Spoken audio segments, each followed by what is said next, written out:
Na curva do quilômetro 41, enxerguei a aglomeração do público e a faixa de chegada. Foi até mais penoso. Acho que sofri naqueles 1.200 metros finais mais do que na vida inteira. As pernas perderam, eram um poço de dores, a cabeça flutuava como se pretendesse abandonar o corpo. Em cada pé havia um saco de açúcar de 5 quilos, que nos últimos 500 metros já pesava 20. Levantá-lo do chão a cada passada era um exercício de halterofilismo. Meu aspecto físico deveria estar tão deplorável que um rapaz da plateia passou por baixo da cerca lateral e correu mais de 100 metros ao meu lado, repetindo palavras de incentivo que soavam insólitas. Demorei a reconhecê-lo. Era um amigo da adolescência, com quem eu tinha perdido contato fazia mais de 20 anos. Terminei a prova em 3 horas e 50 minutos. No funil da chegada, minha filha acenou com os 2 braços e gritou meu nome. Ao passar por ela, pedi que me encontrasse no ônibus, estacionado a 100 metros. Se parasse para abraçá-la junto à grade que nos separava, o saco de açúcar, agora com 50 quilos, me pregaria no chão para sempre. Esse relato é do Drauzio. Mais uma vez eu trago o Drauzio aqui do livro dele, O Correr. Jaime, correr com um saco de 50 quilos nas pernas, essa sensação... Por que a gente faz isso, cara? Por que a gente vai na prova, a gente sabe que é assim, né? O que faz a gente fazer isso, Jaime? O prazer, né? Prazer de estar ali, de estar se superando, de estar tentando buscar o seu melhor, né? A melhor entrega no final, né? Então, a maratona aí, a ultramaratona é isso aí, né? Tem uma coisa, né? Tem uma coisa, é. E é muito difícil, desde os campeões até os últimos colocados, o cara chegar, cruzar a linha e não se emocionar. Pode ficar numa linha de chegada que você vê cada 10, 8 derrama uma lágrima ou desaba de vez, né? Em especial nas ultras. As ultras são... as provas que eu mais participei, 24 e 12 horas, é uma choradeira na chegada que... Tem que ter lenço na chegada. Tem que ter lenço. O kit final ali tem que ser... E a organizadora de prova, fica a dica pra vocês. Provas mais desafiadoras, coloca um lenço. Porque assim, é a tua superação, né, cara? A superação de cada um que tá ali. E ali nas ultras tem a disputa, sim, tem a disputa entre os atletas mais fortes, mas no final é todo mundo igual ali, cara. Independente do cara legal. Que, vamos supor, numa 24 horas, o cara fez 230, 250 quilômetros e o último que fez 100, 120, 80, que tá ali participando, que ficou, é a mesma vibe ali, tá todo mundo na mesma pilha, né? Na mesma pilha. Então vamos conversar mais sobre essa pilha. Galera, olha só, esse cara, essa lenda aqui, Jaime Rocha, nosso amigo Jaime. Cara, é uma pessoa fantástica, de uma humildade ímpar. É tão humilde que muito provavelmente muitos de vocês que estão assistindo talvez não conheçam ele, mas vocês já devem ter cruzado com ele rodando por aí. E o currículo do Jaime é uma coisa incrível, né? Nosso amigo Jaime começou sua jornada na corrida em 83 e desde então acumula mais de 500 competições, 166 maratonas e 63 ultramaratonas. Cara, se eu fizer a minha vida inteira, eu não sei se eu vou chegar perto disso aqui, cara. Desses números impressionantes, destacam-se a BR-135 Ultramarathon 2009, completada em 40 horas e 33 minutos no modo Survival. Para quem não sabe, na ultramaratona existe essa coisa do modo Survival. Tem provas em que você tem a possibilidade de ter apoio, né, Jaime? Sim. Então você pode ir com um carro de apoio. Quando o atleta se dispõe a fazer no modo Survival, ele vai sem apoio. Ele tem que ir autossuficiente, contando só com os pontos de apoio da prova, quando tem, né? Então a BR-135, ela tem o carro de apoio e tu pode ir sem o carro de apoio no modo Survival. Então, seguindo aqui, o Jaime completou 100K do Ibero-Americano de 97, em 7 horas e 52, atingindo a 7ª colocação na geral. É recordista na 7ª volta à ilha de Floripa, 155 quilômetros em 14 horas 14 horas e 48 minutos. Na categoria solo. Na solo. Na solo. Uhum. Então, o recordista da Volta à Ilha Solo, 97. Segunda colocação no Campeonato Brasileiro de 24 horas. segundo na... Fui vice-campeão brasileiro em 2000. 2000. 24 horas, batendo 233 quilômetros nesse período. Isso. Os RPs do Jaime na Maratona Internacional de Porto Alegre, 97, 2 horas e 37 com 43 segundos. Na meia maratona, fez a meia maratona no revezamento Pão de Açúcar, 1 hora e 13 com 30 segundos. 51 minutos e 53 segundos nos 15K na São Silvestre de 99. 125º de quantos? Vários. Na época acho que eram uns 15 mil. É bastante. Sim, bastante. Cara, é muito legal isso aqui. 33 minutos com 27 segundos nos 10K na Tribuna de Santos, isso? Na Tribuna de Santos, quarto amador. Quarto amador. O resto era tudo elite. Além dessas marcas, nosso amigo Jaime tem 5 TTT solo, sendo 4 vezes top 10, com um RP de 7 horas e 44. A TTT, para quem não sabe, são 84K, né? Travessia Torres Tramandaí.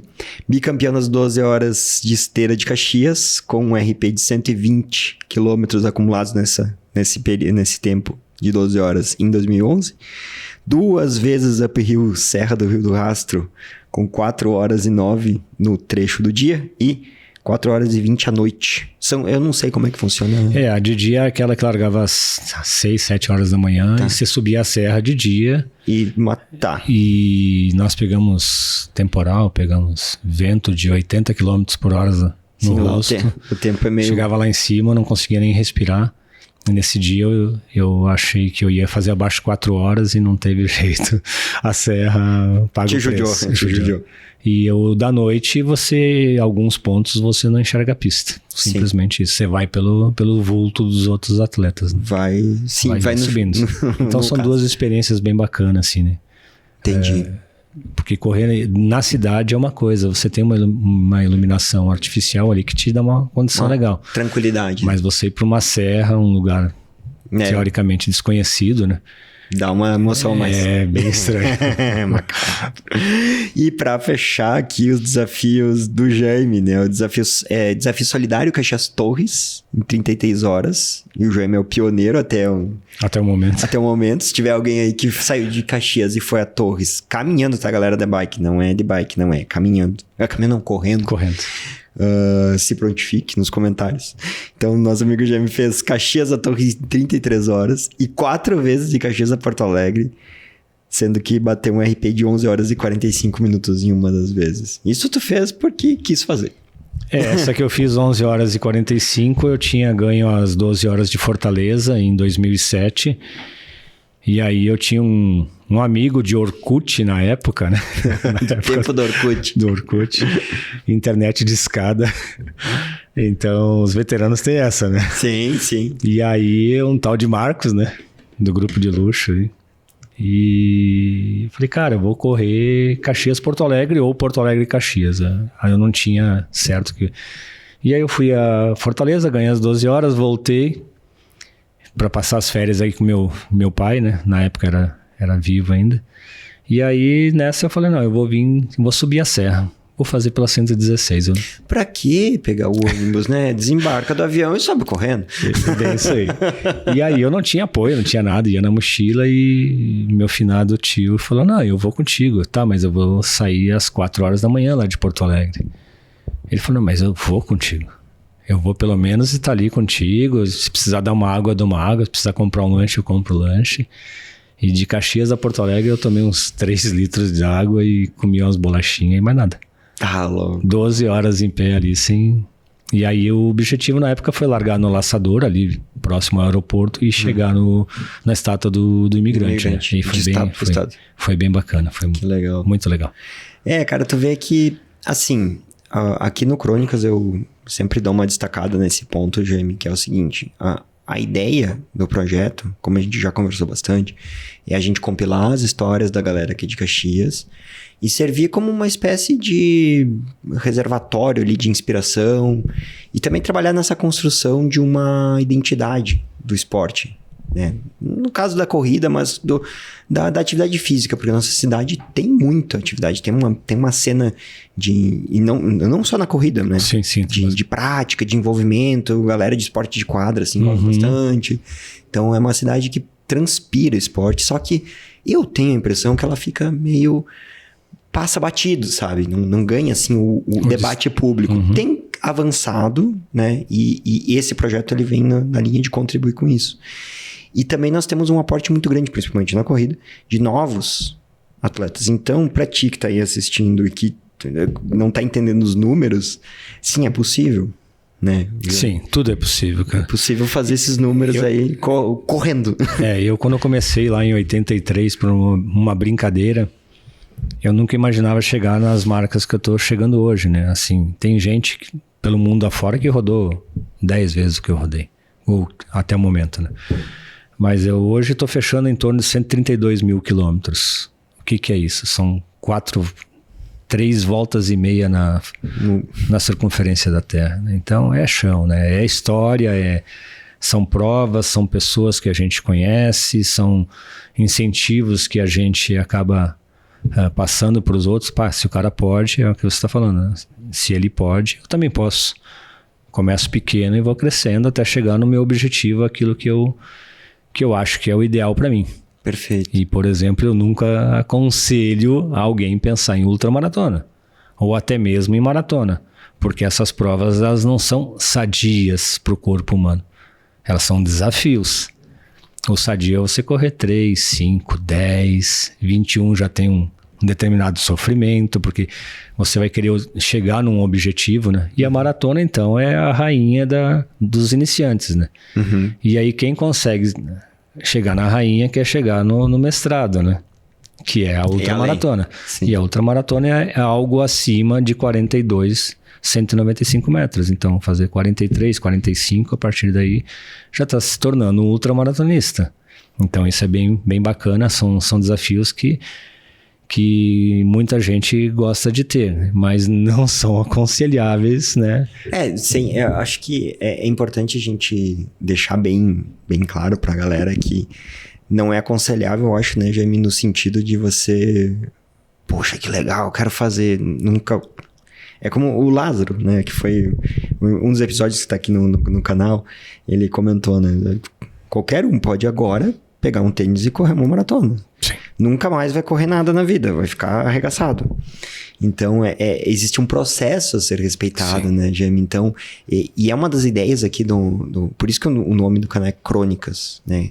Longo prazo, que é uma das coisas que eu vejo que os dias de hoje têm perdido, né? A nossa sociedade, a nossa cultura, ela tem perdido esse tato com o esperar amadurecer, né? Com aquela coisa de...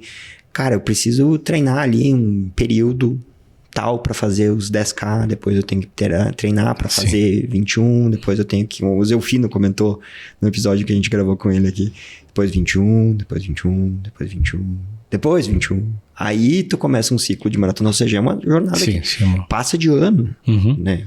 Do dia 0 ali que tu decidiu, primeiro passo, começar a correr, é uma construção. E a gente nessa sociedade, nessa era... E tu, com a tua experiência, eu acredito que há de concordar com essa visão de que as pessoas estão perdendo esse... Cara, vai com calma, né? Sim, o que eu não posso é começar hoje e daqui 6 meses querer correr uma maratona e daqui 1 ano querer fazer uma 24 horas, por exemplo. Perfeito.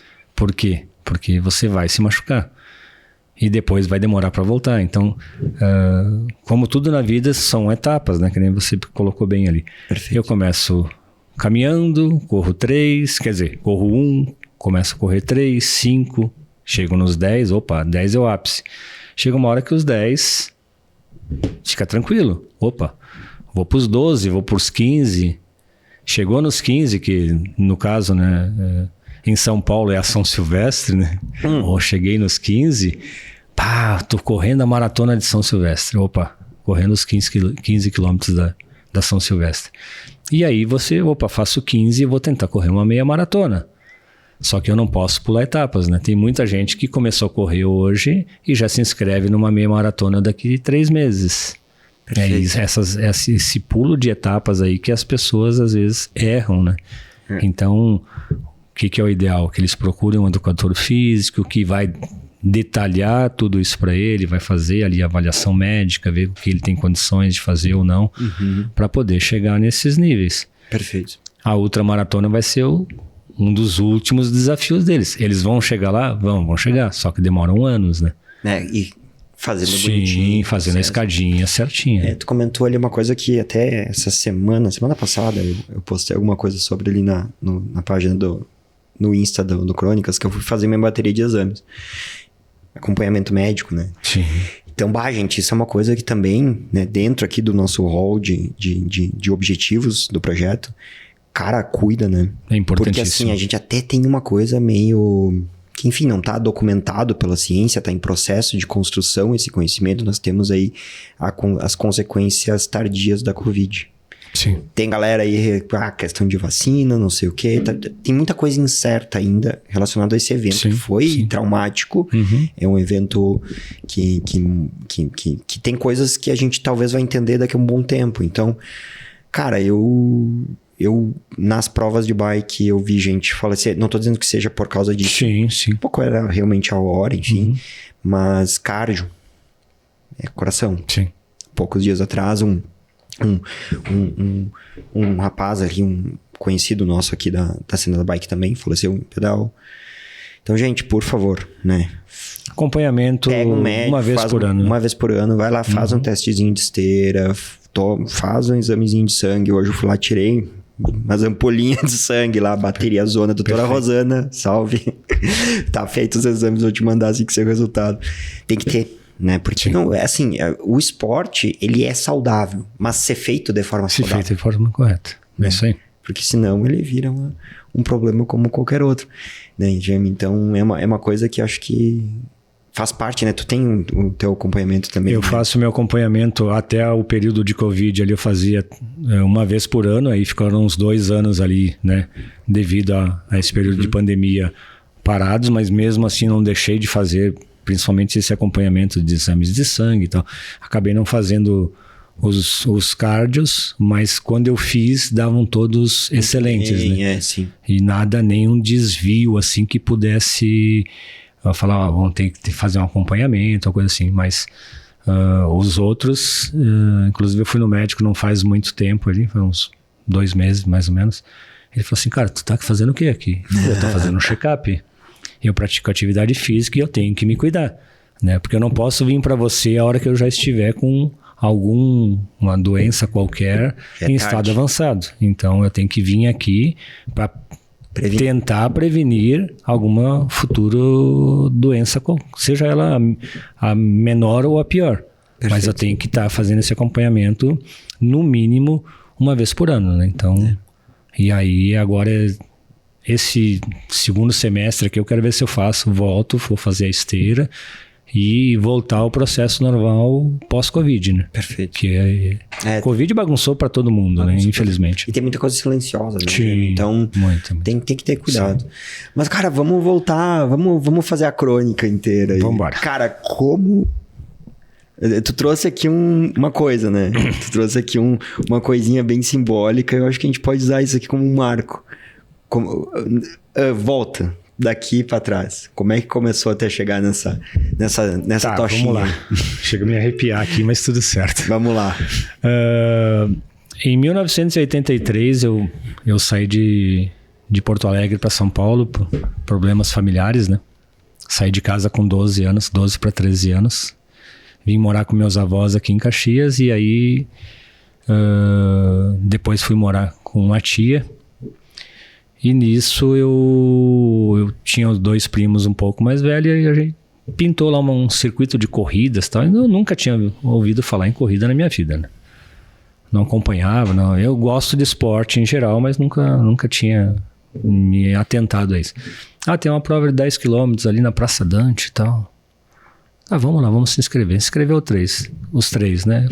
Vamos lá brincar. E fomos, e eu fui o único que completei. Os outros, no meio do caminho, foram para casa. E aí, com o tempo, foram aparecendo umas provinhas que outras ali. Eu comecei a conhecer o pessoal. que essa parte é muito bacana, né? Comecei a conhecer o pessoal, comecei a treinar, comecei a me inspirar. Falei, não, a corrida é um negócio legal, né? Eu gostava de jogar bola, eu jogava na sede campestre do Esporte Clube Juventude, jogava no Círculo Operário Caxiense na época, né? Mas corredor não é um bom jogador, né? Geralmente é isso, a gente tem...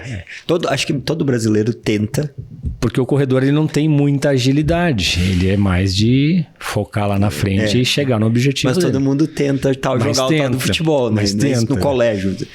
Dá uma selecionada ali. Eu pegava a ponta esquerda ali e a hora que acabava o campo eu continuava. Mas e aí eu fiz esses 10 e fui e comecei, né? E gostando da coisa, comecei a conhecer. Aí um certo dia peguei um pódio, eu perdi essas informações na minha caminhada ali, né? E aí corri 83, 84 e entre 84 e 85 ali eu comecei a me destacar nas provinhas aqui na região.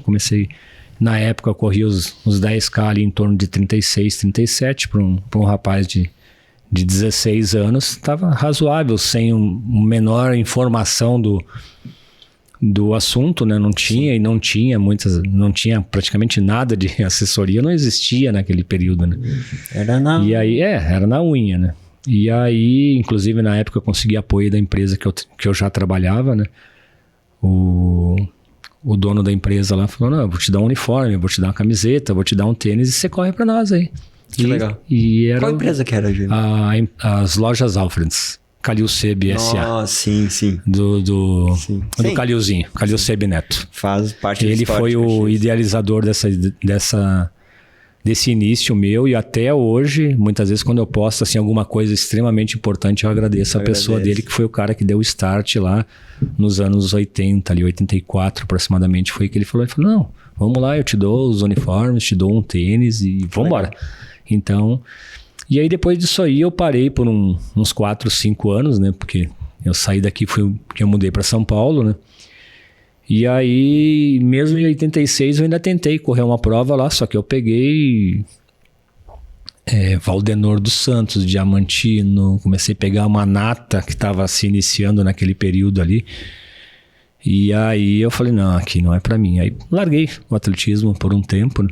Depois acabei voltando em 1991. E de lá pra cá não parei mais. Estamos aí.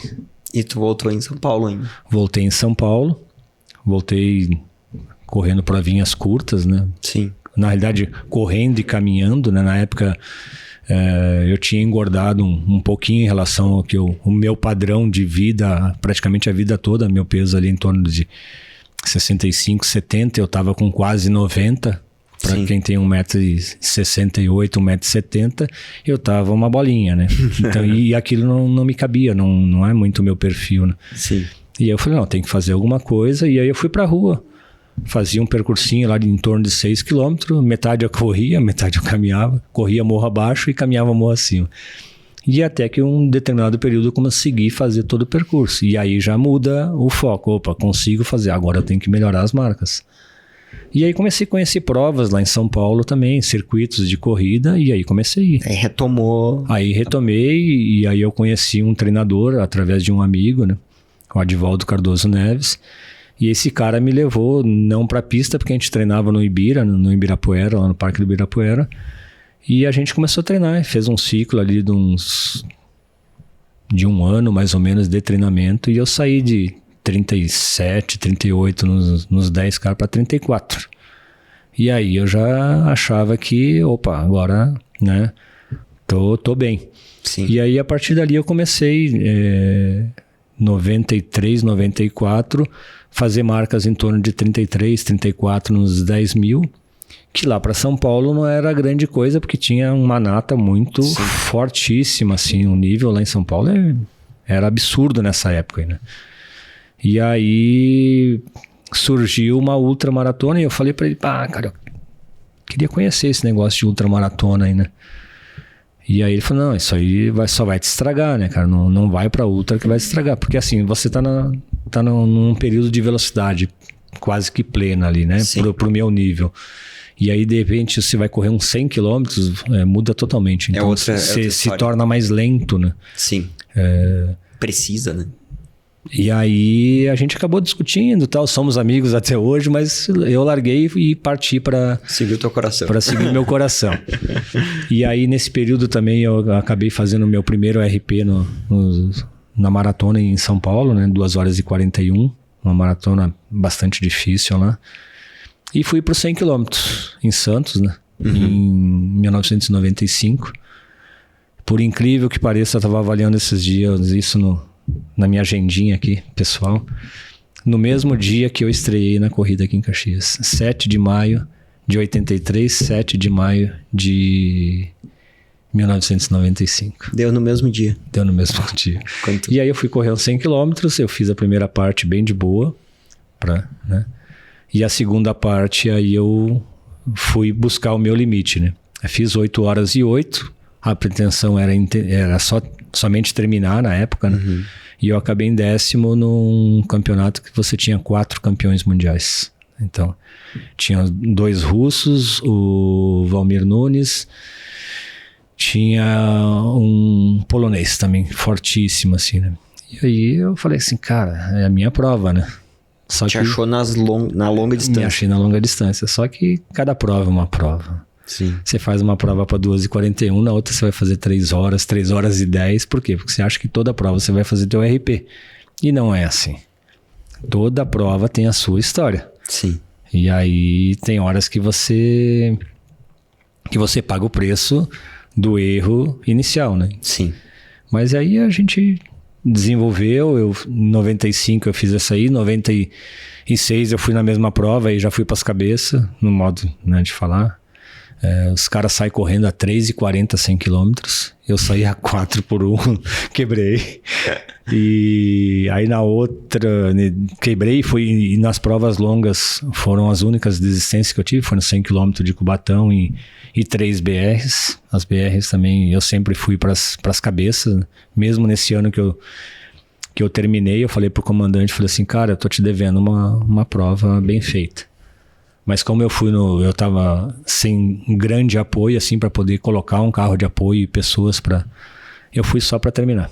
Por isso que eu fui no mochilão, correndo a prova inteira, 217 quilômetros, com um par de tênis. Então eu destruí meus pés. Para você ter uma ideia, eu cheguei em Estiva a 42 quilômetros da chegada, com 29 horas para 30 horas ali aproximadamente, e eu fui completar a prova com 40 horas e meia. O finalzinho foi um martírio. Foi um martírio, porque aí não cabia... Finalzinho, né? Porque na verdade era quantos? 60? Não, faltava 40 e poucos quilômetros. Mas e é aí, que cara... É 40 que vale em 80 aproximadamente, ou um pouquinho menos. E aí eu sofri bastante, perdi muitas posições. A hora que eu tive esses problemas, eu estava entre os 5 primeiros, né? Sempre foi meu objetivo. Sempre que eu entrei na BR, eu falei, eu vou brigar entre os 5. Deu, se não deu, eu pego a mochilinha e volto para casa. Tá certo. Então, foi um objetivo que eu coloquei. E o único ano que eu falei assim, não, eu só vou entregar, que eu corri no mochilão, foi o ano que eu consegui realmente completar, e eu falei assim, tá pago, não devo mais nada para ninguém. uma brincadeira sadia entre eu e o comandante, que é o organizador do evento lá, né? Sim. E eu considero essa a prova mais difícil que eu fiz na minha vida. Não tem a BR-135. Tudo bem, pode um dia pintar a oportunidade de ir na Badwater e alguma outra desse nível, mas aquela ali, pra mim, fisicamente, foi... É mais desafiador. De você, às vezes, tá conversando sozinho. Literalmente tá conversando sozinho. Ah, não acontece. Acontece, cara. Faz uma ultra, faz uma 24 horas, uma 12 horas. Que você é normal, né? Vai. Esse nível de... É por isso que a gente fala, né, que... o preparo, respeitar o tal do processo, mas também ter um arrojo, né? Sim. É um equilíbrio, né? Tipo, ninguém tá defendendo aqui que tem que fazer 100% certinho, até porque não existe fórmula, né? Então, existe um componente também de esse arrojo, assim, essa coisa de buscar o além e se expor quando você corria maratona, não, vou fazer 100. é um terreno novo. Sim. Né? Então, bem diferente. São 2 maratonas e meia, praticamente. É diferente, é outra história, né? E às vezes, assim, tu tem que te expor para aprender a lidar, tu tem que te expor para aprender a fazer todo esse processo de adaptação, né? E não adianta, é meio tentativa e erro, né? Sim. A diferença é a dose, né? Quanto que tu vai te expor daqui a pouco tu entendeu que passou dali da dose, puxar o freio, dar uma segurada, deixar o corpo recuperar, e aí o cara vai se conhecendo, né? Eu também tenho essa abordagem, eu falo aqui de respeito ao processo e tudo mais, mas eu tenho os meus pecados também de fazer algumas coisas, às vezes, que estão antes da hora, né? E eu, com o passar do tempo, tenho aprendido a dosar cada vez mais, mas existe um valor também em você se desafiar e questionar. Sim, eu tenho que fazer o processo para fazer a maratona. Tá, mas eu quero fazer. Cara, vai lá e faz. Me preocupa quando o cara faz não pra si, né? Sim. Quando faz, enfim, por ego, por vaidade, por chegar na roda, chegar lá no grupo de amigos, eu sou ultramaratonista, né? Aí, eu não sei, parece que tem uma constante meio cosmológica, assim, que a chance disso dar errado é maior do que quando tu faz de coração aberto, assim, sabe? Que nem eu fiz a TTT, que a gente mencionou aqui no teu currículo, né? Eu coloquei na minha cabeça que ia fazer uma TTT. E eu tinha uma bagagem da bike, mas minha bagagem da bike não é lá, meu Deus, super atleta. Não, amadorzão mesmo. Né? Mas eu tinha uma bagagem de pedais longos, de ficar em atividade 12, 15 horas às vezes. Né? Não rotineiramente, 1, 2 vezes por ano, isso aí. Mas todo fim de semana era 4, 5, 6 horas. No meio do mato, andando de bicicleta, subindo no morro. Então eu pensei, cara, se eu fizer um treino, dar uma adaptada, eu consigo entregar essa prova aí no modo survival, né? Sim. E, cara, eu consegui, né? O trecho final foi, tipo, a minha versão da tua BR-135 foi punk, porque ainda faltava preparo, né? Sim. Hoje eu tenho mais condições, aprendi algumas coisas, tô me preparando.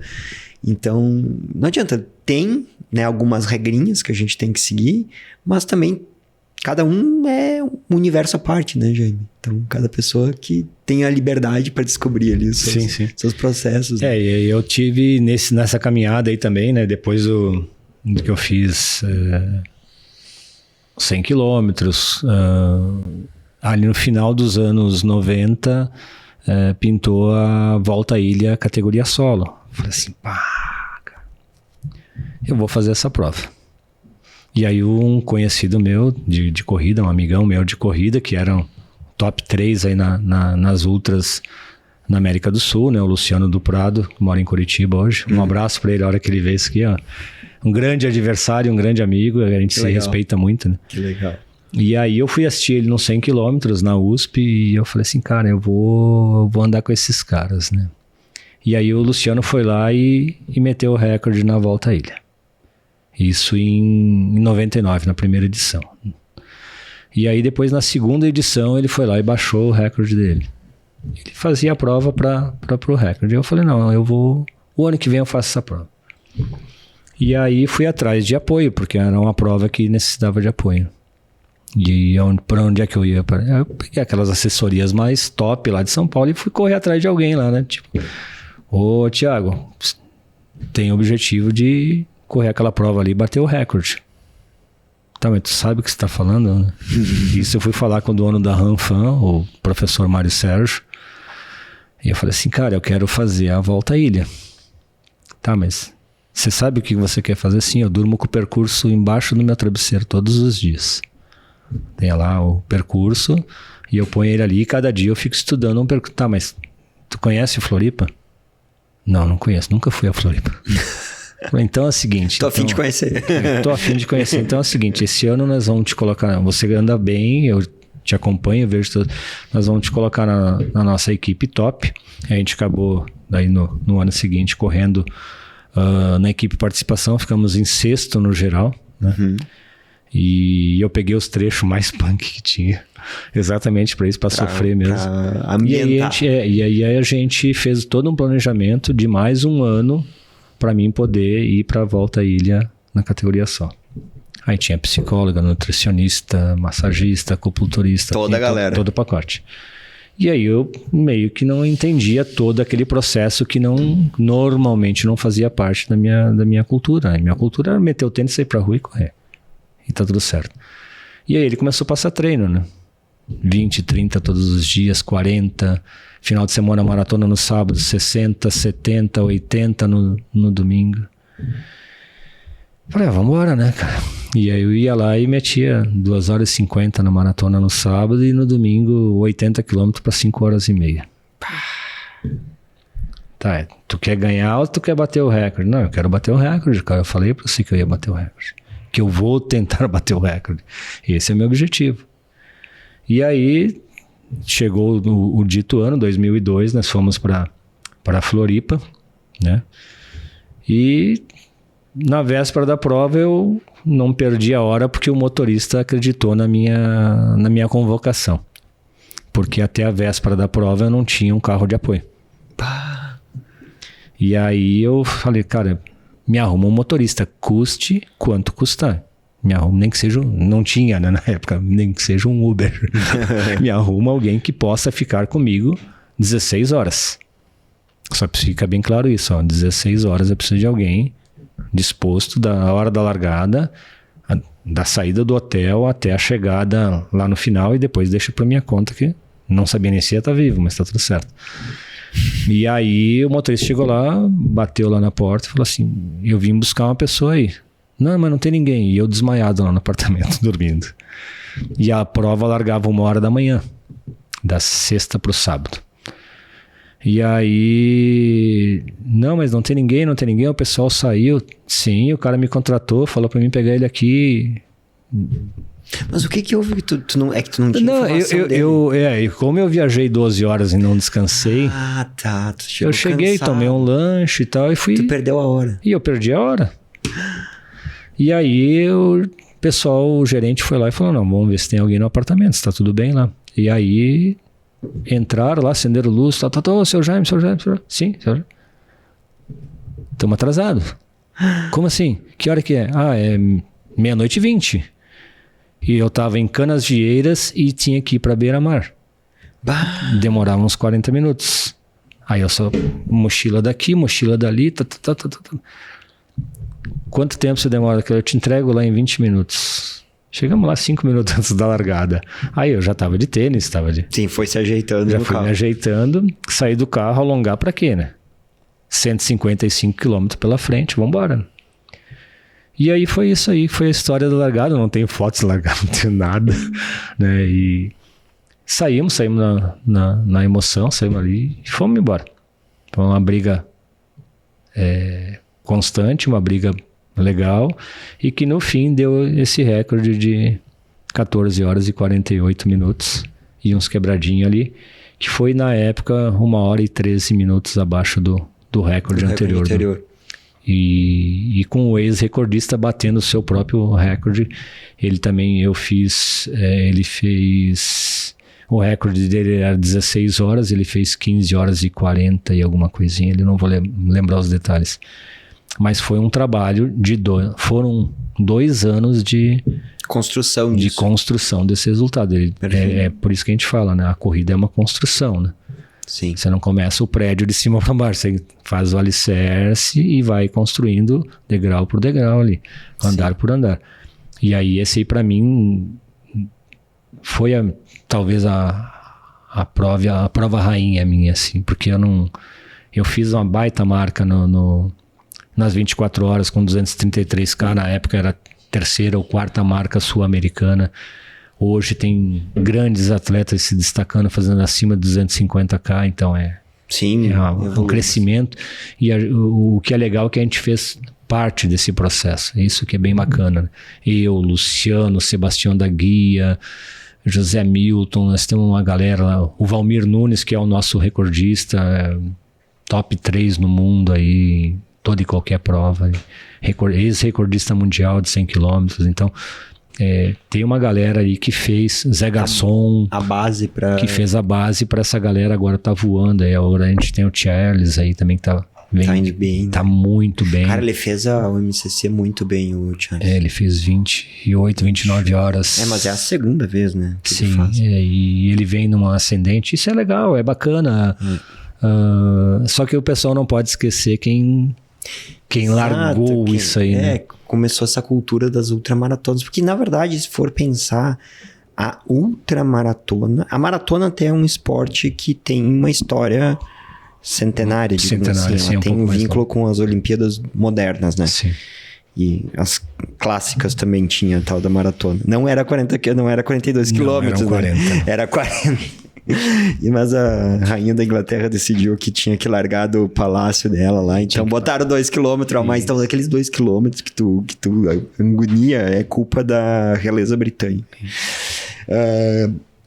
Mas a ultramaratona é uma coisa recente na história, né? Tipo, década de 70, eu acho que começa a função de ultramaratona. Eu não tenho exatidão do período. Mas é coisa nova. Coisa nova, né? Então, tem muito a ser descoberto, tem muito a ser aprendido nesse processo, né, Jaime? Sim. E com certeza os pioneiros, as gerações que... Eu acho que tu faz parte, né? Porque antes de vocês ali tinha alguém que... Assim, que eu lembro dos mais antigos que eu lembro ali, o Zé Garçom, que depois foi pra Espanha e tal, e aí começaram a trazer essas provas longas. Mas aí que tá, tipo, anos 90, assim que eu recordo, sabe? Sim. Mas o histórico total da Ultra em si, não. Eu conheci ali no comecinho dos anos 90 alguns circuito extra de 100 km, 50 km, e depois começaram a aparecer algumas provas de 24 horas em Santos, lá em São Paulo. Sim.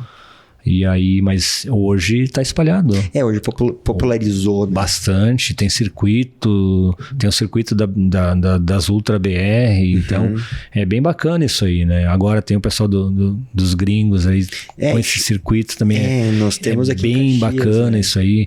Aqui na região mesmo a gente tem São Chico, que tem prova de 50K, então tem Gramado, que tem 50K. A gente tem a maratona aqui em Bento, a própria aqui, o Resta 1 ali, esse aí eu ainda não entrei nessa. Backyard, a Backyard. Cara. A Backyard é uma coisa de louco, né? É que a Backyard, ela foi inventada na pandemia pelo Lazarus lá, o organizador da Barclay, né? Que, enfim, é um modelo também, tipo assim, não é só uma ultramaratona, não é só correr, né? Tem todo um lance de orientação, tem todo um lance de autossuficiência, é quase uma coisa, daria pra dizer que é quase uma coisa de seita, aquela Barclay lá, é uma coisa maluca. E o recorde é insano. Não tem... 100 e poucas horas, 104, 105 horas. O recorde... Da Backyard. Sim. É 116, mais coisa de louco, assim. É dias correndo, assim. A gente teve a oportunidade de ir com o Silvestrin, que teve, né, na última. Sim. Eu acompanhei ele, cara, 37 horas, assim. Eu tinha corrido as minhas 16 lá, né? Aí depois eu fiquei acompanhando o Silvestrin e eu já tava cansado. Tipo, de dar de apoio. E ele... Sim. E a gente pensa que os caras fizeram, né? Triplicaram isso. Sim. Então é muito legal esses números, assim, pra gente ter uma dimensão. Eu acho que a mensagem principal, né, pra além do ego e vaidade, porque, de novo, eu sempre vou bater nessa tecla, porque eu tenho uma coisa com a rede social, apesar de estar na rede social, apesar de estar aqui produzindo conteúdo, utilizando a internet, eu tenho uma visão crítica, Jaime, da ferramenta, que é a gente tem que ter cautela no uso, né? Porque nos últimos dias a gente tem visto cada vez mais bizarrices, assim, comportamentos que, cara, umas coisas que, gente, pelo amor de Deus, sabe, vamos lá, e tu vê que tudo passa pela tal da internet, tudo passa por uma coisa de o cara ganhar notoriedade, de o cara ficar famoso, de o cara ser visto, de o cara ser validado, chancelado por uma comunidade virtual, né? Então essa virtualização da vida, ela me preocupa um pouco, sabe? Não no sentido de, temos que abolir. Não. Acho que é uma ferramenta fantástica, né? Sim. Tanto que o que nós estamos fazendo aqui está na internet. Sim. Cumpre esse papel. Mas tem que ter essa cautela para não desacoplar do, cara, carne e osso, realidade, né? Sim. É onde tá sei lá, para mim, pelo menos, é onde tá que nem a gente tava comentando antes ali da prova que teve, porque nós estamos gravando hoje, 13 de maio. No fim de semana agora teve as 10 milhas de Caxias, ali, organizado pela Gringos. Cara, foi um momento catártico a prova. O pós-prova foi fantástico, a galera feliz, dançando, banda, o pessoal tomando cerveja, o pessoal ali curtindo o pós-prova, a gente fazendo churrasco na praça, no meio da cidade. Uma cidade que tem uma coisa meio fechada. Domingo de manhã, Caxias do Sul, cara, tem os mal e mal sabiá ali cantando, né? E tem uma galera celebrando a vida, assim, é tão legal. E sadio, né? Isso, bem. Não é uma coisa, tipo, briga com gente violenta. Pelo amor de Deus, tu tá celebrando, pulando, dançando, mas só a parte boa, porque eventos de celebração, tipo, um carnaval da vida, festinha, noitada, a gente sabe, tem um viés, né? Sim. Tem um lado ali macabro, tem um lado de abuso, tem um lado de cara que se passa com mulherada, que bate e abusa, tem de tudo, né? Nessas coisas, e ali a gente consegue ficar só com a parte boa e associado ao esporte. Então, poxa, você tem um momento de êxtase ali, de catarse, de jogar pra fora, mas depois de uma prova, de uma superação. Então, cara, acho que a mensagem principal, né, desses números todos é que é o seguinte: sim, é possível, né? O cara que está começando ali, que daqui a pouco enfrenta uma dificuldade, sim, é possível você ir além, né? Sim, é possível você ter uma rotina de treinos e encontrar alegria, né? Nisso que a gente leu aqui do Drauzio, né? Pô, dói, é ruim, mas a gente... O pós... Não, o pós é fantástico, porque assim, geralmente quando você faz a primeira maratona, fala, nunca mais vou vir nesse lugar aqui, eu vou ficar me sofrendo pra quê? Não preciso mostrar nada pra ninguém. E aí você sai dali, experiência própria. E alguém te entrega, hoje em dia é diferente, mas alguém te entrega um panfleto e fala, em setembro tem a maratona ali em Uruguaiana. Eu vou lá em Uruguaiana. No dia seguinte... Já tá inscrito. Já tá inscrito na prova. Eu tô falando porque a minha primeira maratona em 92, eu me inscrevi e assim, era... tão ou até pior do que correr a maratona em Caxias, cara. Eu fui correr em Ribeirão Pires, 30 graus. Calor. No mês de março, ali, finalzinho de março. E aí... Onde fica? É São Paulo? É Grande São Paulo. Grande São Paulo. Só que é no meio da serra ali, praticamente Serra do Mar ali, é divisa com... descendo pra... É divisa com Cubatão ali, né? E aí acabou aquela prova, eu falei, não quero mais saber. 4 horas e 12 minutos. Eu falei, meu Deus do céu, por que eu fui perder meu dia aqui, né? Aí me entregaram um panfleto. Tem uma prova em Cubatão em setembro, 7 de setembro, se não me falha a memória. Mas a prova foi no domingo, quando abriu a inscrição, eu me inscrevi. E aí fui pra prova e baixei 57 minutos só tempo. Que daí sim, já mais maduro, né? Foram 6 meses focados naquele uma preparação. Uma preparação. Eu noto uma coisa na tua história, Jamie, acho que é legal a gente aprofundar um pouco isso. Eu noto que tu escolhe uma prova e tu te prepara para ela. Pelo que tu fala, assim, eu percebo que tu escolhe um desafio e aí tu vai atrás, que nem, volta à ilha, eu tenho a meta de bater o recorde. Então daí tu se mobilizou para se preparar para ela. Sim. Teve lá os 100 km em Santos, né? Que tu, não quero mais os 10K, eu quero correr os 100. Mas aí tu vai te quebrar, mas eu quero me preparar pro 100. Aí tu te preparou. Qual que é a questão que eu te faço, Jamie, que eu acho que é importante também pra gente compartilhar com a galera? O papel dos eventos, assim, enquanto... não sei, como que isso pesa pra ti, assim, tu escolhe o evento, como que ele te trabalha pra ti? O que geralmente a gente faz, inclusive o pessoal, desde o iniciante, né, ele tem que achar uma prova-alvo, como se fala. Um objetivo. Um objetivo. Uhum. Eu quero correr 10 pro meu RP em Porto Alegre no mês de julho. Julho não é o melhor mês, é frio, pode pegar um ventão contra e tal. Mas eu quero em julho. E aí você faz toda uma preparação, quem tem um personal, um treinador, faz todo um preparo. Só que antes disso você faz as preliminares. Preliminares onde você pode errar. Errou, tá tudo certo. Um laboratório. É um laboratório. São provas. Exato. Você vai em prova.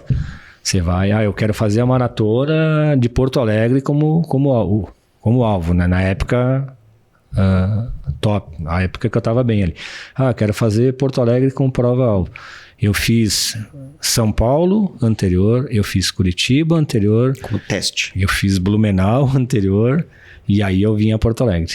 A maratona que o Drauzio que eu li aqui era de Blumenau. Blumenau é uma das mais rápidas, só perde para Porto Alegre. Né? São as duas mais rápidas do Brasil. Plano. Sim. Tá. E na época que eu corri Blumenau, ela largava em Itajaí e chegava na prefeitura de Blumenau.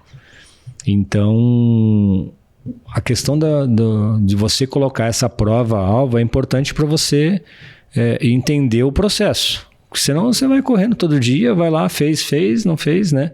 Entendi. E as maratonas principalmente foi isso. Com exceção minha, quando eu fiz meu RP em São Paulo, foi naquela pilha do pessoal, todo mundo melhorando e você, leão de treino, né? Fazendo meia maratona ali para 1h14 em treino e chegava na prova 1h16, 1h17. Por quê? Porque errava no começo e não botava prova-alvo.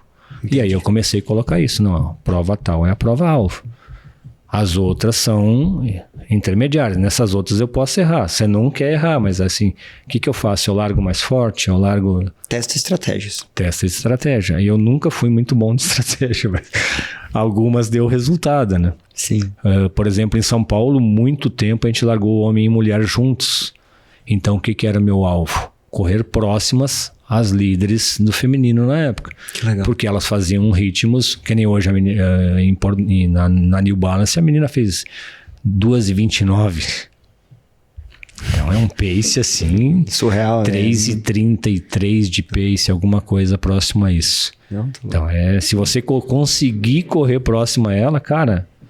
Claro que aqui poucos conseguem, né? Sim. Mas assim, o que eu fazia era isso. Quando eu fiz meu RP, eu corri próximo às mulheres. Quando chegou lá no 38, 39, eu passei. E eu tenho vídeos com a Janete Maial me empurrando ali, no sentido da palavra, né? Sim. A sombra da moto Cara, ela vai te passar. E aí, tô ali na volta. E aí foi quando eu fiz meu RP e eu acabei a prova e ainda voltei. Eu falei assim, bati meu recorde. A todo mundo que eu encontrei, bati meu recorde. Então, mas aquela brincadeira saudável. Aí depois a gente acabou fazendo uma festinha no final. Festinha assim, né? Que legal, parabéns e tal. Cachou uma prova, né? Sim. E aí o importante é isso, né? Quando eu fiz a minha prova a 24 horas, que eu fiz os 233K, eu fiz uma preliminar antes, em Campinas, que eu fiz 12 horas pro limite, para apagar no final das 12 horas. Aí eu fiz 12 horas, aí eu fiz 142 quilômetros, um pace de 5. E aí a imprensa, a EPTV lá, tal, e aí recorde, não sei o que lá. Calma que eu estou parando. Não, mas você tá com a faca e o queijo na mão, não. Meu treino eram 12 horas. Só que aí eu parei, descansei umas 2, 3 horas. Aí o segundo me passou, o terceiro me passou. Lá pelas tantas eu olhei, eu tava entre os 10 ainda. Falei, eu vou buscar, tem uma graninha ali pros 5 primeiros, eu vou tentar ver se eu consigo alguma coisa. E aí no finalzinho eu acabei em quinto na prova. Não pagava o transporte. Mas assim... Mas tinha um motivador.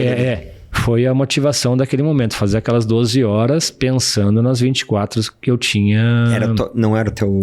Não, aquela ali era o teste. Uhum. O cara falou, eu pago, você vai lá, corre as 12 horas e a gente vai em cima disso trabalhar para a próxima 24 horas, que daí é a tua prova-alvo. Sim. E aí foi onde a gente foi e fez 233, que não foi recorde sul-americano na época por um detalhe assim, cara... É incrível falar, mas assim, foi um detalhe, porque foram 5 quilômetros, mas eu apaguei na pista. Literalmente apaguei. Com 21 horas eu apaguei. E alguém foi lá e falou, cara, descansa um pouquinho, velho. Meia horinha. E aí eu voltei renovado e tentei buscar de novo a prova, mas aí não tinha mais jeito. O campeão na época, o cara foi fera. Sustentou. Né? Sim, sustentou, fez 236, eu fiz 233, deu 9 voltas no final. E aí, mas assim, sempre todos nós temos que ter um objetivo lá. Eu quero chegar lá, eu quero ir lá e fazer. Eu quero ir em Porto Alegre fazer sub 3h30 hoje. Eu sei que eu não consigo, teoricamente, mas na prática vamos ver. Eu tenho corrido hoje, em média, 15K, 16K por dia, há 507 dias até ontem, sem falhar um dia, sol, chuva, doente, não doente, estamos aí na briga, um pouquinho mais de 6 mil quilômetros ali, mas eu não... Tá aqui. Se vai dar, eu não sei. Só eu não posso me lesionar, porque meu projeto é correr até 2028, sem descanso.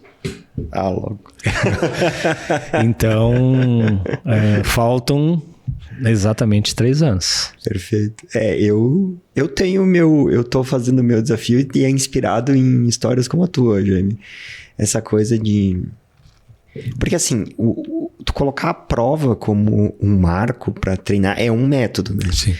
E tem esse outro método de criar desafios pessoais, que eu vejo que tu é mestre nisso, né? E tem alguns outros caras aqui de Caxias que tem essas ideias, né? Que nem tem o Silvestrinho, aquela coisa dele das maratonas. Teve o Alexandre Mioto, que fez os dele lá com o Regis também, de bicicleta e correr e subir morro. E eu criei o meu, né, cara? Todo dia ali treinar... meia hora e dar 10 mil passos. É o meu desafio pessoal. Hoje vai ser o 119º. Hoje no fim da tarde eu tenho um treininho. E é muito legal porque tem dias que tu é aquele dia que tu... não tô afim, mas eu já tenho 100 e poucos dias feitos. É só eu ali... Eu criei pensando assim... Cara, eu vou fazer um desafio pessoal que seja desafiador. Por um eixo tem um desafio... Mas ele tem que ser meio atingível. Eu tenho que saber que no pior dia, que assim, é só a cabeça. Dá pra ir, né? Então, o componente desafio é os tais 10 mil passos, porque eu trabalhei sentado. Então, é aquela coisa assim que, independente do que eu vou fazer, eu posso treinar meia hora na academia, fazer um treino de força, mas eu tenho que dar um jeito de dar 10 mil passos. Então, eu tenho que ir lá pra esteira, dar uma trotadinha. Sim. E eu, no dia a dia, eu caminhei 2, 3 mil passos. Que daí é uma das coisas que a tecnologia permite. O Garmin conta os passos, sim, então, poxa. Então, daí o cara vai dando uns jeitos. Por exemplo, eu vou estacionar o carro uma quadra mais longe do trabalho. Eu não vou pegar o elevador, vou subir e descer de escada. Eu vou caminhar ao invés de ir pelo caminho mais curto, eu vou dar uma volta a mais. E o cara se pega no dia a dia, sim, fazendo umas contas. Eu vou usar um copo menor para tomar água no posto de trabalho, para ter que descer mais vezes e pegar água. Cara, umas coisas que no final vira uma brincadeira que meio que enriquece o dia monótono, a trabalheira, aquela coisa esmaçante. Tu acaba tendo que... Tu dá um jeito. E eu tenho me divertido com essa coisa. Eu nesses 507 dias até ontem, o pior dia foi quando eu tive uma gastroenterite no mês de novembro, ali, uma coisa, sim, que eu comi e fez mal. E eu tinha uns exames bem sérios para serem feitos. Foram feitos, só que eu estava totalmente debilitado, 3 quilos a menos do meu normal. E eu achei os 30 minutos para ir correr. Não deu 30, deu um pouquinho mais, deu 35 minutos. Eu fiz 7 quilômetros assim. Deu um jeito. 2 horas antes do meu exame e eu tava no limite 2 dias sem comer. Então, aquelas coisas bem punks. Só que daí, o que eu vejo que acontece, Jaime? Vamos lá, eu fiz a MCC de 50, né? E eu fiz num ritmo bem legal, que me surpreendeu. Eu fiquei feliz. Eu disse, cara, olha só, eu imaginava uma coisa e estourei o que eu imaginava como melhor cenário. No dia seguinte, eu tava eu e a minha noiva na pista da UX, rodando a minha meia hora para cumprir a minha tabela. Só que daí o que eu percebo? Que esse comportamento, ao longo dos dias, dessa resiliência, dessa casca, é o que faz diferença na prova. Sim. Que daí vai ter a diversidade, né? Vai ter aquele morro que tu não contava, daqui a pouco um adversário que tá um pouco mais forte do que tu imaginava, ou daqui a pouco, o suplemento errou, o ponto de apoio não tava no lugar. A diversidade, né? E aí, essa casca que tu cria nesses momentos, né, desses desafios, ela se faz válida nessa hora, porque daí tu diz, não, eu já tive que correr... meia hora com 3 dias. Não é isso aqui que vai me derrubar, né? O que eu falo que é a bagagem que a gente carrega, né? Experiência, né? Toda a experiência. Legal.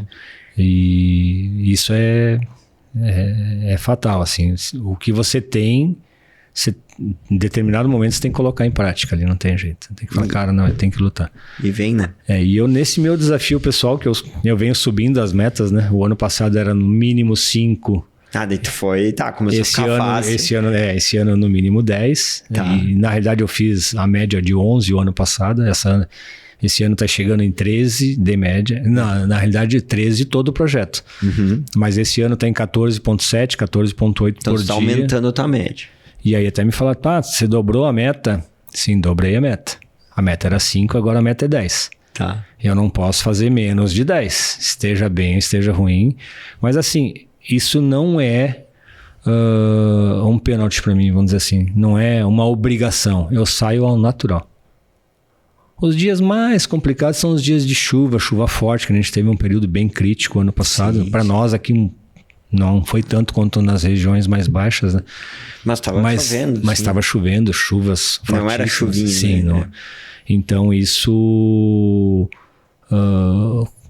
não é que compromete, mas fica um pouquinho mais difícil. Mas, cara, hoje em dia tem muito recurso. Põe uma capinha de chuva, põe um boné. O meu problema é que eu não consigo correr sem óculos, principalmente dia de chuva. E aí eu sofro. Mas assim, não é uma obrigação. Eu saio... Acontece. Jaime, eu vou te dizer que eu tô... Porque, como eu te falei, eu sigo as ideias dos caras que fazem. Eu vi, quando a gente começou a conversar, eu vi que tu tinha o teu desafio, né? Eu me inspirei ali no Silvestrinho e tal. E eu disse, cara, eu queria descobrir essa sensação que tu falou. Porque todo mundo falava, chega uma hora que é natural. E eu comecei a perceber, agora eu tô numa fase que eu nem sei mais. Tipo assim, às vezes eu perco a conta, eu tenho que ir lá, olha, que dia é hoje? Eu tenho que ir lá, e daí eu criei no Strava, né? Eu tô contabilizando no Strava, hoje é dia tal. Porque chega uma hora que fica tão natural tu fazer que tu não se vê não fazendo. Tipo, tu começa o teu dia já organizando tuas tarefas e tal, e já tá... É como se fosse almoçar, como se fosse escovar o dente, tomar banho. Entra na rotina. Sim. Né? E é isso que eu acho legal, porque tem esse componente da performance, né? De tu ir desenvolvendo. No meu caso, eu tenho minhas metas de ultra... Sim. Então, eu tô acumulando a tal da bagagem na dosezinha ali, né? Mas também tem a questão de saúde. Poxa, meia hora de atividade física todo dia, de moderar, de leve, moderada, mas às vezes com momentos mais intensos. Eu procuro sempre, cara. Eu tenho uma coisa em mim, assim, sempre dou uma... Tá na esteira lá, não. Hoje eu vou rodar leve.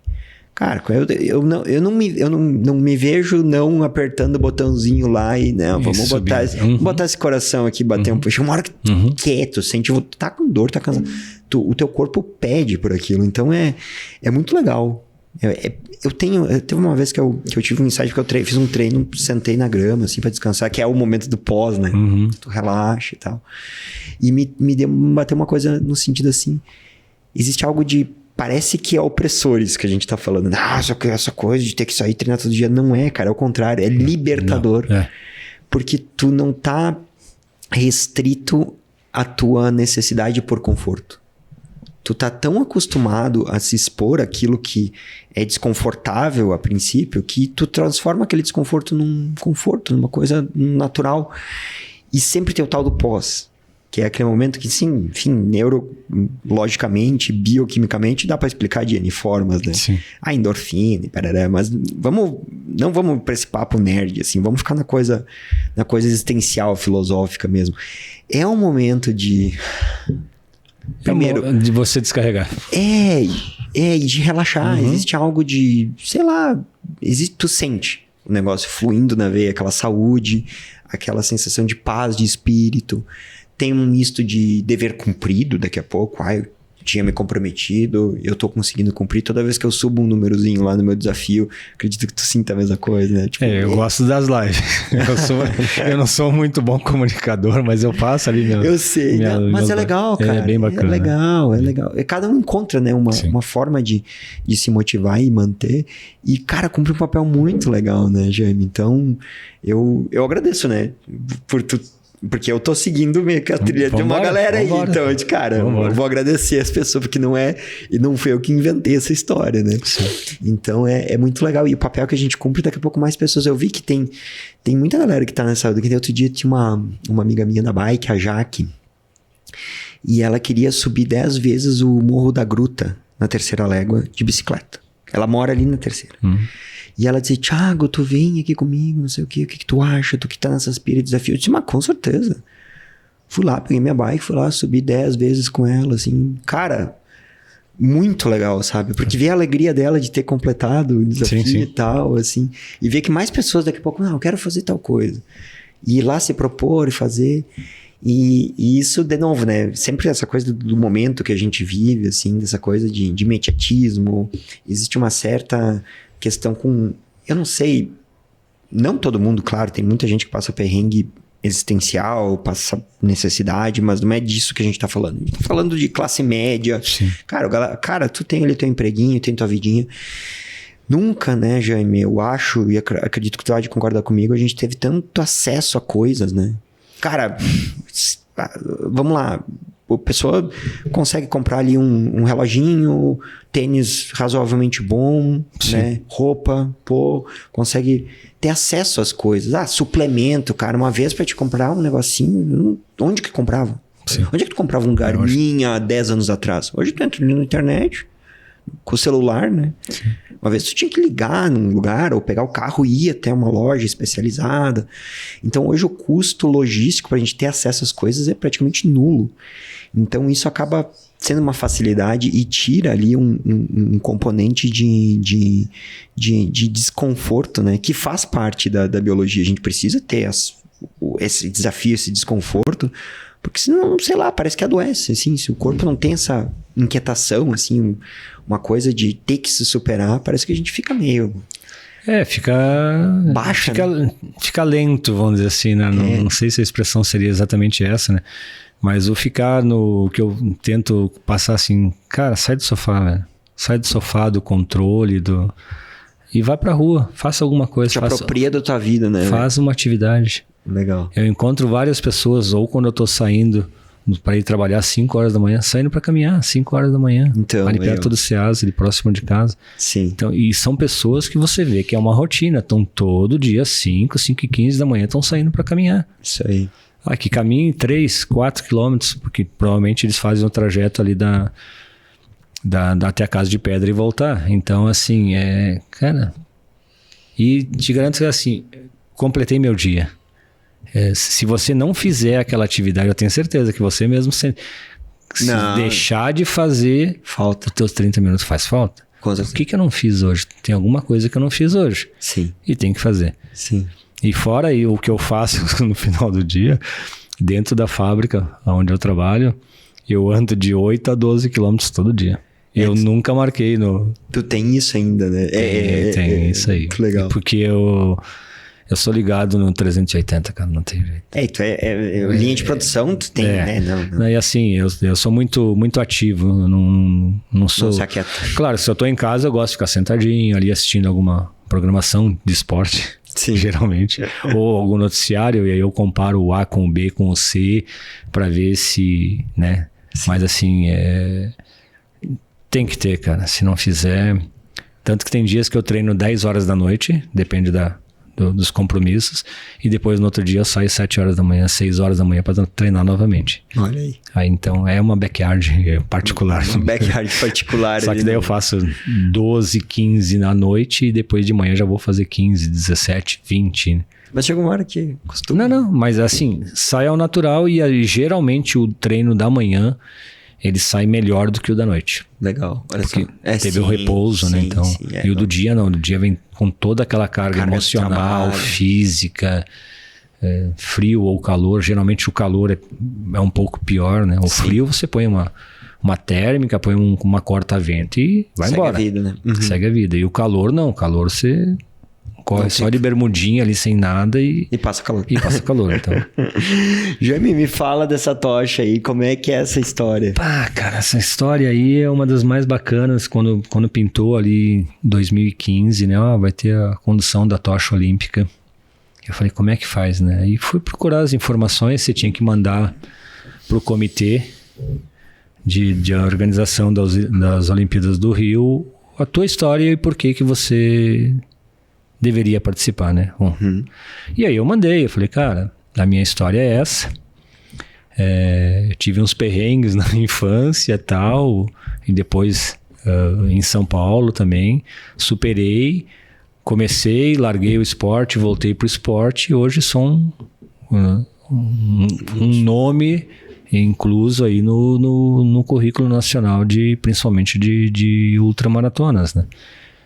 E eu acho que por isso eu mereceria um espaço aí, né, entre o pessoal. E aí, depois de um tempo ali, 30, 60 dias, vem a cartinha de confirmação. Aí pensa num cara feliz, né? Ah, que legal. E aí eu já pensei, pá, vai ser em Caxias, a galera toda, conheço uma galera bem legal, vão querer correr junto e tal, né? Como foram com alguns colegas aqui, a Rosa, a Albuquerque, o Gui, o Wagner, a Vilma, o pessoal que é do nosso meio ali, esses pessoal com certeza tiveram mais gente. Eu não estava aqui, eu estava em Gramado. E aí me mandaram para Gramado, cara. Eu falei assim, pá, Gramado é lindo, é maravilhoso, tal, mas eu queria correr em casa, assim, sabe? Seria a cereja do bolo. Mas aí eu refleti e falei assim, a minha grande história não foi aqui no Rio Grande do Sul, né? Eu tive alguns bons resultados aqui, mas os maiores foram em São Paulo, né? Então, um cidadão do mundo, Gê. Para não fugir, né? Mas uma das minhas tristezas foram ter corrido fora do país, né? Eu não corri nenhuma prova, não tive experiência fora. Nem aqui do lado, né? Buenos Aires, alguma coisa assim, Montevidéu, uma provinha aqui.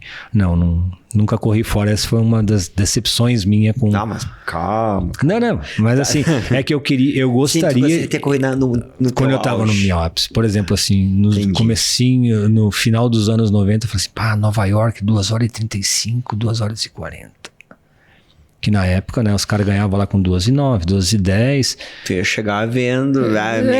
bem longe. Não, bem longe, mas eu digo, chega num... Sim, chega num padrãozinho, né? Legal, né?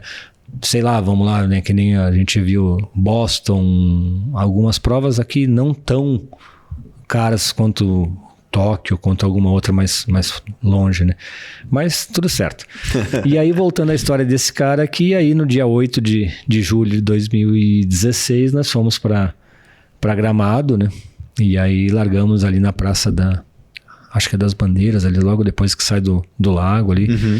E foi uma experiência, assim, magnífica. 3 atletas olímpicos com nós no micro ali, né? Que eram por micro. Cada micro tinha ali em torno de 10, 15 pessoas. E eu falei, vai correr 1 quilômetro, né, cara? Vou lá, vou dar uma... Corria 200 metros, cara. Era um pouquinho. Pensa na decepção. Eu falei, tá, o que eu vou fazer? Vai lá e curte. Esse é teu dia. Sim, né?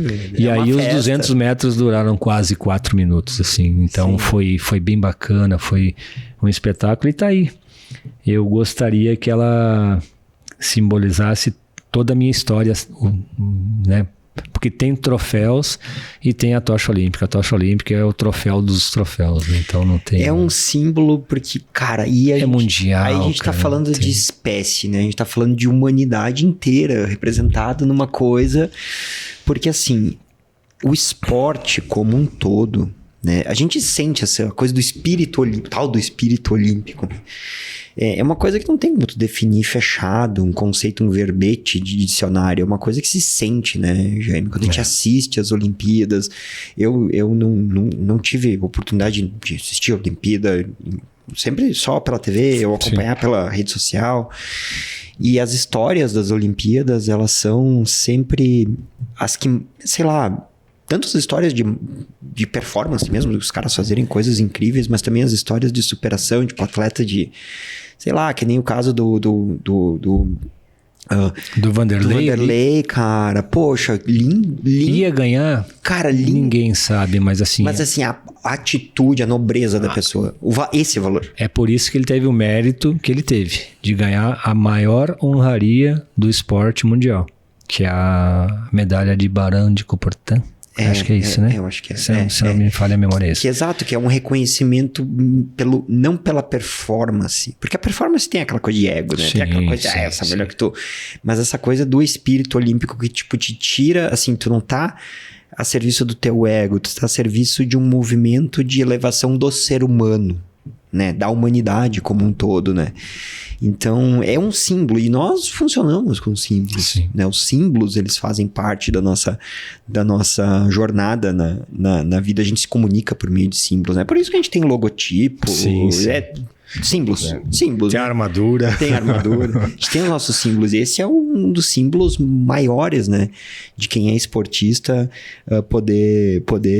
Cara, eu fiquei muito... Eu não sabia que tu tinha... Quando tu puxa o saco, eu trouxe uma coisinha, os caras tem uma tocha olímpica aqui, velho.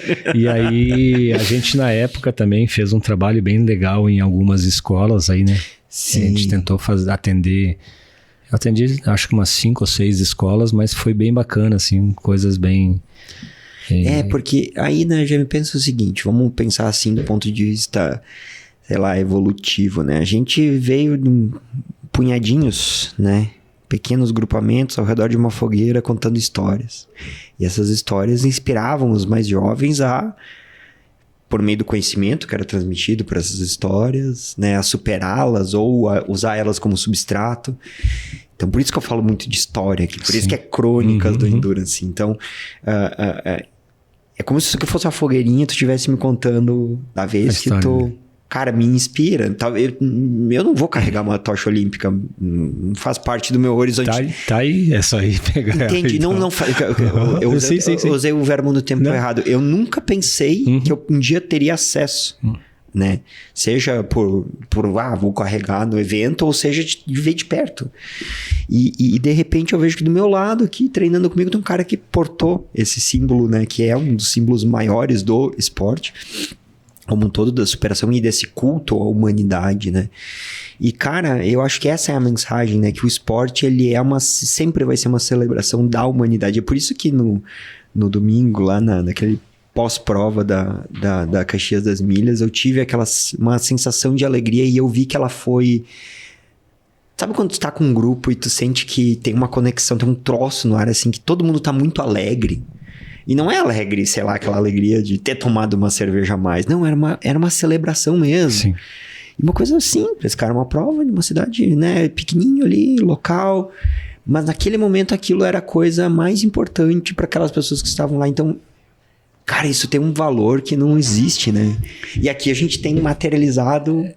acho que esse ideal, né? Esse cara aí, pra mim, assim, né? Tem todo um histórico, né? Mas ele fechou com chave de ouro, assim. Claro que a gente pode ali na frente ter mais alguma conquista. Mas, assim, pra mim, foi o ápice. Ali foi um momento que as crianças pedindo pra tirar foto e senhores. Assim, cara, é indescritível, assim, né? E foi uma coisa, assim, que eu nunca tive... nunca fui muito ambicioso com essas coisas. Você via pessoas começando a correr, eu quero ganhar São Silvestre em São Paulo. A primeira coisa que se fala em São Silvestre, começou a correr, mas tá treinando para ganhar São Silvestre. Não, tô treinando para ser uma pessoa primeiramente com saúde. Os resultados posteriores são consequência. São consequência. Então, isso aqui é consequência de todo o meu esforço na época, em torno de 30 anos de corrida, né? Então, hoje eu tô... Uma vida, né? Uma vida. Legal. Então... Jaime, e tu vê, né, o ato, né, a simbologia da tocha, de passar de um pro outro, que tu passa a chama, né, começa a sair com a chama lá da Grécia, lá do... a largada vem de lá, tá. Esse ritual, é um ritual, né? Sim, é um ritual. Esse ritual de passar de um pro outro, ele tem a ver com essa coisa de... o atleta lá na competição olímpica, ele larga a marca dele, né? Então ele setou o recorde aqui. Gerações depois, talvez venha alguém e baixe aquilo. Então é como se ele estivesse passando, né? Sim. O fogo, aquela chama que representa... Eu acho que tem uma coisa de representar a vida, né? Essa chama olímpica, ela representa esse culto à humanidade, à vida. E a gente passa de um pro outro. Eu acho que esse ritual que é legal. Que é o de passar de um pro outro, né? E acabar... Passa a energia, passa o conhecimento, passa o desafio, porque daqui a pouco tu vai lá e seta uma marca ali, agora eu quero ver quem que vai bater isso aqui. Cara, é um motivador pra muita galera lá treinar, né? Pra muita galera ir além do que achava que poderia ir. E sim, é muito feliz, cara. Eu acho que isso, né, que a gente começou a nossa conversa aqui falando ali das dores do Drauzio, que todos nós sentimos no final de uma prova longa. Eu acho que no final é justamente isso, né?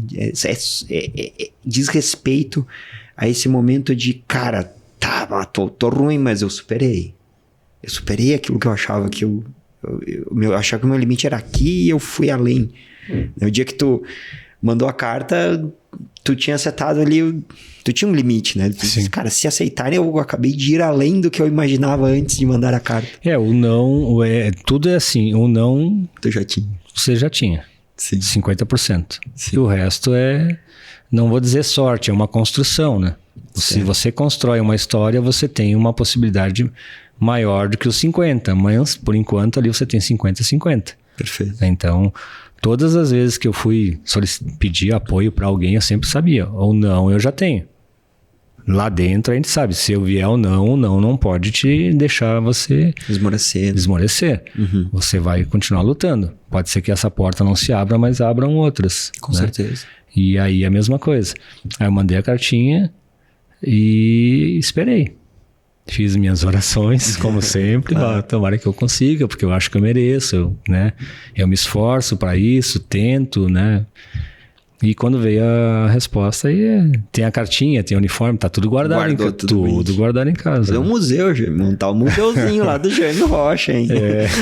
Tu tem bagagem para ter um museuzinho. Hoje eu só tenho os troféus das provas que eu ganhei, né? Então os outros, a grande maioria ficou em São Paulo, né? Tem uns 60 troféus lá. Ficou na casa onde meu apartamento, onde meu filho morava lá. Então, sim. Mas assim, acaba se perdendo e fica bagagem. É o que eu falo assim, sempre. Fica a minha mochila de conquista, cara. Como a gente é trilheiro ou vai, né? Sim. Vai longe, às vezes precisa da mochila. A mochila tá sempre carregada, cara. Cheio de sempre coisa. tem história, né? E é muito legal. E aqui é a cereja do bolo, né? Com certeza. Cara, uma satisfação grande. Que demais. Uma alegria poder dividir isso contigo. Jaime, brigadão, cara. Brigadão de verdade por trazer aí essas histórias. Acredito que a gente tem história pra falar mais em algum outro momento, muito. Né? E deixa a tua rede pra galera aí, pro pessoal acompanhar tuas lives pós-treino. Bem, então, galera, nas redes sociais é Jaime Maria da Rocha ou Jaime Rocha Ultramaratonista. Eu tô ali pra quem quiser seguir, tá aberto ali, né? Porque a minha vida é aberta a todas ali. A esportiva e até pessoal, é bem tranquilo. E agradecimento às pessoas que me apoiaram desde lá do início até hoje também, né? Então, são muitas pessoas. Se for comentar, pode ficar alguém pelo caminho aí, e aí seria injusto da minha parte, né? Tá certo. Obrigado pela oportunidade de estar aqui, né? Então, é muito legal estar nessa bancada aqui, como muitos outros, Marialdo, Lázaro, Zelfino. Zelfino a gente se conhece há mais de 40 anos, então é bem bacana isso aí. E estamos aí, continuando o desafio. Vamos somando números aí. Pessoal, então, para fechar, deixa teu like aí no vídeo, comentário, segue o Jaime, te inscreve aqui no canal, é muito importante o teu engajamento aí por meio do like, comentário e inscrição para que a gente continue espalhando essas histórias e a gente tome essa internet que só tem bebê reborn e bobagem. Bebê reborn, cara, sério. Gente, vamos transformar a internet num lugar melhor. Tá uma bagunça. Tá uma bagunça, né? Então, assim, pra tu nos ajudar nessa cruzada por purificação da internet, e sim, eu acho que isso aqui é melhor do que o bebê reborn, é uma tocha olímpica, pelo amor de Deus. Eu acho que o nosso conteúdo tem o seu valor, então, pra que a gente entregue ele pra mais pessoas, teu engajamento é fundamental, contamos com ele. Agradecemos, Jaime, as histórias compartilhadas, cara. E até uma próxima. Até a gente se vê aí. Quiser. Gente, até a próxima. Valeu.